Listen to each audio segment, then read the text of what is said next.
Israel Iran இடையிலான தீவிர ராணுவ மோதல்களை அடுத்து ஈரானில் வசிக்கும் இலங்கையர்களின் பாதுகாப்பை உறுதிப்படுத்த அரசு உடனடி நடவடிக்கைகளை எடுக்க வேண்டும் என்று எதிர்க்கட்சித் தலைவர் சஜித் பிரேமதாச கோரிக்கை விடுத்துள்ளார்.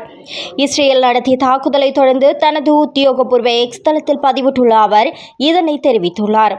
அவரது பதிவில் மேலும் தெரிவிக்கையில், ஈரானில் தற்போது ஏற்பட்டுள்ள தீவிர ராணுவ நடவடிக்கைகளின் காரணமாக அங்கு வசிக்கும் இலங்கையர்களின் பாதுகாப்பு பெரும் கேள்விக்குறியாகியுள்ளது. அவர்களின் உயிரை பாதுகாக்கவும் பாதுகாப்பை உறுதிப்படுத்தவும் இலங்கை அரசு உடனடியாக ராஜதந்திர ரீதியிலான மற்றும் அவசர கால பாதுகாப்பு நடவடிக்கைகளை முன்னெடுக்க வேண்டும்.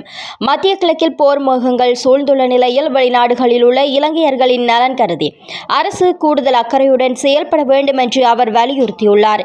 ஏற்கனவே மத்திய கிழக்கு நாடுகளில் உள்ள இலங்கையர்களின் பாதுகாப்பை உறுதிப்படுத்துமாறு பல்வேறு தரப்பினரும் கோரிக்கை விடுத்து வரும் நிலையில் சஜித் பிரேமதாசவின் இந்த பதிவு முக்கியத்துவம் பெறுகின்றது.